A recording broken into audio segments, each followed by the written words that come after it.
Hello everyone and welcome to SUNUP. I'm Lyndall Stout. It has been quite a month here along the Illinois River in northeastern Oklahoma. Record flooding brought widespread damage in late December. Now land and business owners, along with farmers and ranchers, are doing their very best to try to regroup.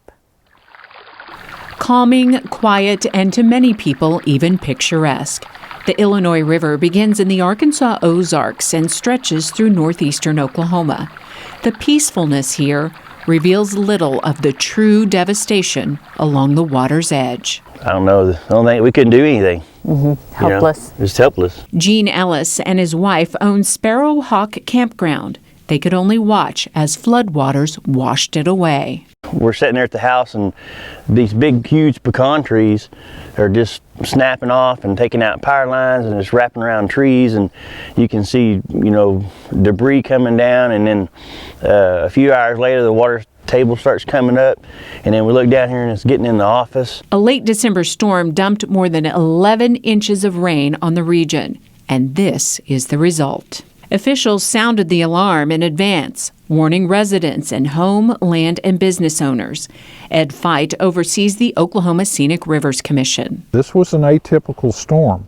Typically what we see in floodings of past is that at the state line we'll see higher values when the river floods at the state line with Arkansas, and then as the basin spreads out, going down towards Tahlequah and Lake Tenkiller, we'll see the hydraulic levels be lesser heights than what we would have at the state line. In this particular storm, it was the reverse. You can see almost where the water level was across there. The water was so high and so powerful, which took out about half of our landing right here. There's a big indention here. And then you can see the damage over there where it's just, eroded the ground. That was all gravel and that was all smooth. And a lot of that you can see kind of where the grass was growing in there. U.S. Geological Survey data shows the river reached over 30 feet. That's above flood stage and the highest on record. And the discharge, more than 100,000 cubic feet per second at its peak. Jason Vogel is a stormwater specialist for the Oklahoma Cooperative Extension Service. Obviously, after a flood, the landscape has completely changed. So what was there before may not necessarily be there now, or it may be different. So as you're assessing the landscape, you have lots of erosion issues, things like that. So you got to watch out for trip hazards, potential potholes, different things like that. Just in general, be safe. But you could have electrical lines or sewer lines, other types of things that are washed out. So we want to make sure we don't trip into a live electrical wire or something like that. So just general safety type of considerations. But is the land still shifting and changing as a result of the water being here? After the water starts to recede, then the soil is going to be really wet.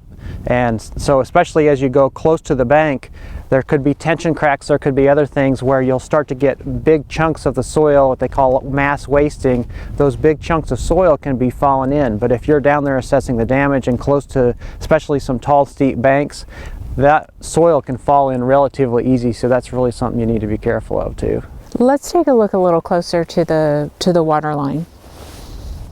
So this is an area where we have erosion undercutting the bank, and especially here in the Illinois River, we have gravel and looser soil here that erodes relatively easily, overlain by topsoil and all the grass, that when it gets wet it holds that moisture and it's really heavy. So if you had this here eroded away and this was overhanging, it might not fall away right away, but if you come and stand on there and you think that you have a straight bank underneath you, that could fall away and you'd fall right in the river. Meanwhile, at the popular War Eagle camp, a round hay bale sits high in a tree, the roof of the leveled bathhouse near its base.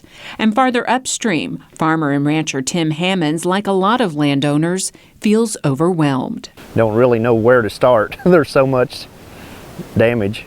His pasture is now nothing but gravel. Out at the far edge, it's about 6 foot deep. There's probably a couple thousand 10-wheeler loads of gravel here out in this field that used to be grazing and hay meadow. A tremendous amount of work, yet friends and neighbors are coping with greater loss. We was very fortunate, all we lost was lots of fences and some property here like this, but many of our neighbors lost their homes, so I hate to be a complainer and no more than what I lost. And we're really just now starting to deploy the resources to evaluate what happened in that storm and the impacts and the damages that were caused by the storm. And so, you know, it's something that we can't just fix overnight. We'll be cleaning up this particular storm for a couple of years. Those with damage are encouraged to contact their city or county office of emergency management so leaders can assess the scope of the disaster and plan for the future. Because this river basin has really developed in recent years. One of the fastest growing economic areas is northwest Arkansas, and it's at the headwaters of this particular stream. And so for every acre of land that we clear and we put down impervious materials, then we have all of that rainwater, when it hits the ground, is not being temporarily stored by the vegetation and slowly recharged back into the environment, either groundwater or slowly releasing it off into a tributary. All that energy is coming down gradient at one time, and the carrying capacity of this particular river is only so much. I'm afraid it's going to do it again. That certainty will likely prompt some people to move on, but that's not the case with those we talk to. We love where we're at, or we wouldn't be here. So You seem like an optimist, and you seem determined to make it work again. Oh yeah, I mean, you know, there's a lot more things driving us than just income. You know, we have like I said, I don't know if I'd be so passionate enough as I am now if I hadn't have been, you know, if I hadn't been here as long as I have been. My kids grew up here, you know, and I see the sparkle in their eyes that they want to do something here too.